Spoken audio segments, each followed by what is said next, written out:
Good evening. My name is Ronald Baker, and the book that I decided to do my article on is Oedipus Rex, and the title of my article is Knowing and Not Knowing, Lost Innocence in Oedipus Rex. Knowledge. Some characters struggle with ignorance as they lack true knowledge about themselves, their families, and the events unfolded around them.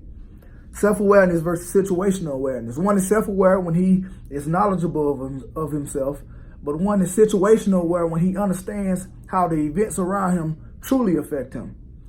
Oedipus, we got men, which is Oedipus. Oedipus struggled with both factors. He was a character that wasn't knowledgeable of himself, nor how everything around him was influencing him.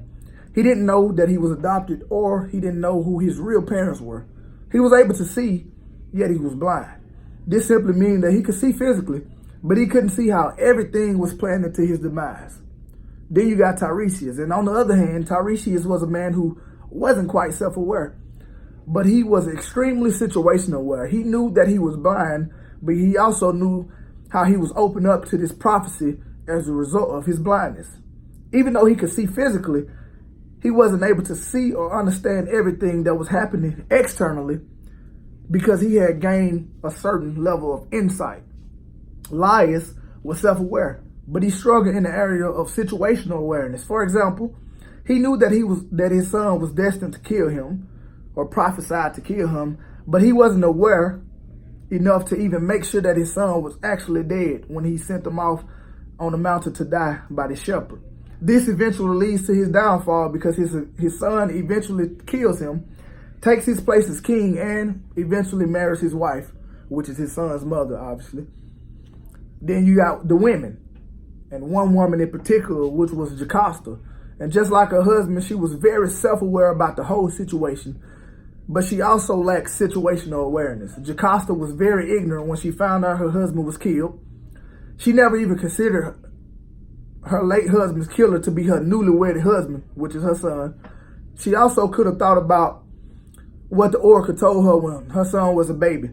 She should have questioned this new man. She should have questioned this. And then you got destiny. Destiny is the belief that there is a hidden power that controls how certain events unfold. And then that leads me to fate versus free will. Fate is the belief that a person will end up a certain way whether they want to or not. But free will is the belief that a person is free, to do what they want, or however they want. And then we have men again, Oedipus. Was it Oedipus' fate to kill his father and marry his mother? That's a question that is being posed here. It could have been, but it could have also been his free will, the thing that we're talking about, that caused him to choose the same crossroad as his father. When they met at the crossroads, they start bickering about who got first, like at a four-way stop. So they started bickering, and Oedipus eventually killed his father, whom he did not know was his father. So it could have been his free will that caused him to choose that same crossroad as his father, because it was three roads.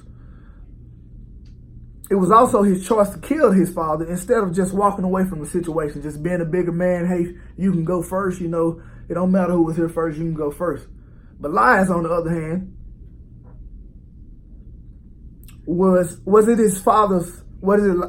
Laius's fate to get killed by his son? Well, once again, it could have been. But it could have been his free will to argue that it was his turn to go first when he could have let Oedipus go. So it kind of go both hands, It go both ways with this. And then, once again, we got women, which is this particular woman named Jocasta. Was it Jocasta's fate to marry her son? Well, once again, it could have been. But it could have been her free will to actually go through with it. Now, keep this in mind. She could have easily declared that she will maintain or remain a widow for the rest of her life because she lost her husband and she loved the husband. She didn't want to marry anyone else. But Jocasta chose, there go that choice again. She chose to marry her son, which she did not know was her son. But she chose to remarry, if I can put it that way. So this article, like I said, it just analyzing the story as a whole.